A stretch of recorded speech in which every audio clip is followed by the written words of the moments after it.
Welcome to 3 generations YouTube channel by Bhargavi. ఈరోజు మనం బీరకాయతో పప్పుకూర ఎలా తయారు చేసుకోవాలో చూద్దాము. దీనికి నేను హాఫ్ కాఫీ గ్లాస్ కందిపప్పు తీసుకున్నానండి. బాగా కడిగేసి 2 ఇంతలు వాటర్ యాడ్ చేసి 7 to 8 విజిల్స్ రానిచ్చాను.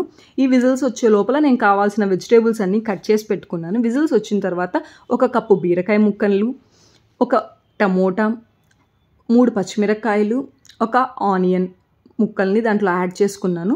ఇక్కడ నేను చింతపండు బదులుగా పచ్చి మామిడికాయ ముక్కల్ని వాడుతున్నానండి. పులుపుని బట్టి మనం పచ్చి మామిడికాయ వాడుకుంటున్నాము. చిటికెడు పసుపు, 1 స్పూన్ కారం, తగినంత ఉప్పు యాడ్ చేస్తున్నాను. దీంట్లో ఇప్పుడు నేను వాటర్ యాడ్ చేస్తున్నానండి. ఉన్న వాటర్ సరిపోవు కాబట్టి ఇంకొంచెం వాటర్ యాడ్ చేసి నేను మళ్ళీ కుక్కర్ పెడుతున్నాను. ఇప్పుడు నేను మళ్ళీ 7 to 8 విజిల్స్ రానిస్తున్నాను.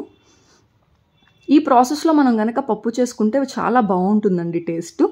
ఇప్పుడు ఈ పప్పుకి మనం తాలింపు పెట్టుకోవాలి. తాలింపుకి మనం పోపు దినుసులన్నీ వేసుకొని అవి ఇక్కడ మళ్ళీ నేను ఒక 2 minutes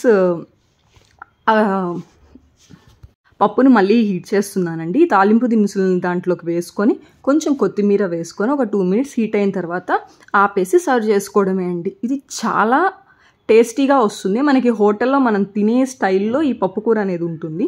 ఖచ్చితంగా ఒకసారి అందరూ ట్రై చేసి చూడండి. మీకు తప్పకుండా నచ్చుతుందని నేను అనుకుంటున్నాను. Thank you.